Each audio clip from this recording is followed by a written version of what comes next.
What's up, everybody? It's your boy Brian here with the review of the latest Mandalorian episode, Chapter 15, The Believer. I know I missed last week's.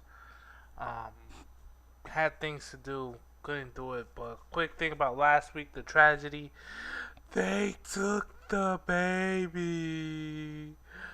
Oh, they took the baby Yoda. They took the Baba. And, but hey, Boba Fett's back, right? Am I right? Boba Fett. Boba Fett. Boba Fett, where? Boba Fett. Um. So yeah, it was a great episode. This one was a great episode. So the believer. So what they did was they went to bust out Bill Barr's character from the first season. I can't. I'm blanking on his name. Sorry. But to me, he was asshole who dropped the baby Yoda. That's who he was to me in the first season. The asshole who dropped the baby Yoda. Um, so I didn't like I hated his character in the first season, and I was happy when the Mando locked him on a New Republic prison ship because I was like, yeah, I want this guy to get got by the Mando. So I enjoyed that, but so the Mando goes and busts him out of prison. He's in a labor camp, disassembling TIE fighters. So, he goes on the mission with the Mando, and the first thing Boba Fett is the first one he sees, and he's like, oh, it's like I thought you were this other guy. And then the Mando, Din comes down, and I'm surprised he didn't know who Boba Fett was. I thought Boba Fett would be well known amongst Imperials because he was always taking Imperial bounties. Um, so I'm surprised there, but that's okay. Not every Imperial has to know who Boba Fett is. Um, then they go to the planet Mynock or Minak or something like that. I'm blanking on the name of the planet now. and they sneak into a Redonium refinery run by Imperials.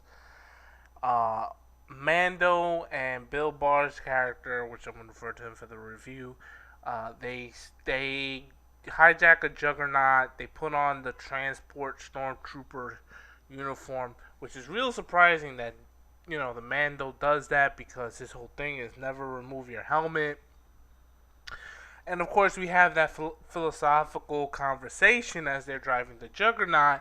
You know, everybody's got their sets of morals until they're really desperate that everyone's the same. And he's like, if you're born on, the quote is, if you're born on Alderaan or you're born on Mandalore, if you born on Alderaan, you believe one thing. Born on Mandalore, you believe another thing, and neither one exists anymore.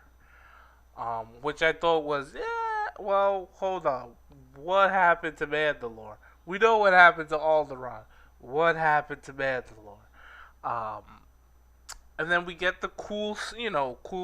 Like, it's kind of out of like a Western movie. Like, the Western is trying to hijack a convoy, or a train, where the pirates come, these random pirates, and they're trying to blow up the Radonium, but, they have to drive steady or they risk the Radonium blowing up by itself.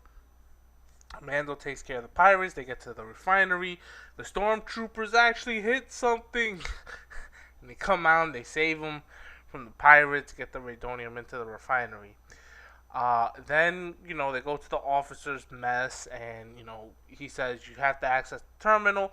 Bill Barr's character sees an officer he served under, so he's worried about being recognized.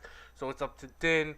Din goes to the terminal, he takes off his helmet, and Pedro Pascal did a great job just on his face, portraying the whole the when you're screaming inside your head, you're like in your head, you're like silently screaming. He, the look on his face the whole time without his helmet, you just feel like he's shouting to himself in his mind. This is not the way. This is not the way. This is not the way. This is not the way. This is not the way. um, and he did a very good job of just portraying that, like, I feel out like he feels out of his skin, even though he's like not out of his skin, but just like because the helmet is sort of that the helmet and armor is sort of that safety blanket for him. Put it that way because I don't have another way of putting it. Then they meet an officer. Bill Barr comes and does the whole, bails out Din by giving him a TK number and everything. The officer invites him to drink. Then Bill Barr says, "Let's toast to Operation Cinder." Now, if you don't know what that is, in Battlefront 2 and in some of the books about post Return of the Jedi, Palpatine created a secret operation known as Operation Cinder that if he should die, then the whole galaxy shall die with him. And he sent these robots with his face on it to launch. Admiral blah blah blah. You have been given a great honor. Launch Operation Cinder. And of course, the general they're drinking with launched Operation Cinder. Bill Barr's character was a part of it. He lost his friends. He saw innocent civilians die. And you can see he put in his facial expressions in the scene, he's really showing that, like, yeah, I have trauma from this. So that was really good. And I gotta give Bill Barr's performance here a lot of credit. He can really act. He can really act. And I think that was, like, I don't know if he'll ever win an Oscar, but can he, not do comedy? Yeah, he can do some serious acting. So they do that. He shoots the general. They sneak out the mess window, crawl up to the roof. Boba Fett picks him up in the Slave One. We get a bit of sniping, which I always love. Then the TIE fighters chase after the Slave One, and Boba Fett drops the sonic bombs. I'm blanking out on those too. Yeah, but that was just a fanboy moment for me because I love that whole scene in Attack of the Clones where the sonic bombs, they did that. So overall it was a good episode. Oh, and then we end with Moff Gideon getting a message from the Mandalorian, pretty much mimicking everything he said when he first met Moff Gideon, what Moff Gideon said to him in season 1. But you get the sense that the Mando is coming from the "you took my son, you son of a bitch, and I'm coming for my boy," and I just love it. It's like a father coming for his son. He's like, and Moff Gideon is like. So we have one more episode next week. I'm looking forward to it. Prediction is they're gonna find Moff Gideon and the Mando and Boba Fett and Cara Dune and Fennec are gonna take him out. Will others join him? I think Bo-Katan may join him because she's looking for Moff Gideon. She's looking for the Darksaber. I don't know if we'll necessarily have the final conflict with Moff Gideon. I'm gonna say Moff Gideon finds a way to escape and survive another season, and even though the Mando might, let's say, fight him with the Beskar spear, I think Moff Gideon finds a way to escape. Or Moff Gideon gets captured. The Mando turns him over to the New Republic, but then he is broken out of New Republic jail, like in a post-credit scene. So I don't know. It's gonna be interesting how this ends, especially because they have to set up for a second season. We saw the scene last season where they pretty much set up season 2 by questing the Mando to find the Jedi.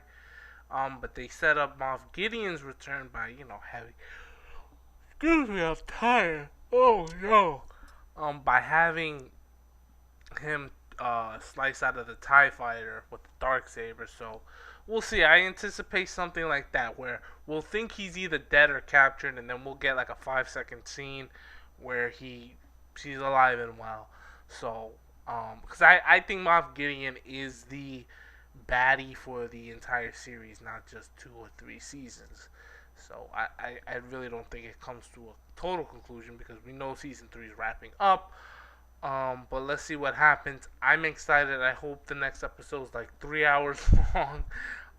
But I'm excited. I can't wait till next Friday. Thank you so much for watching. If you liked the video, give me a thumbs up. If you didn't like it, give me a thumbs down.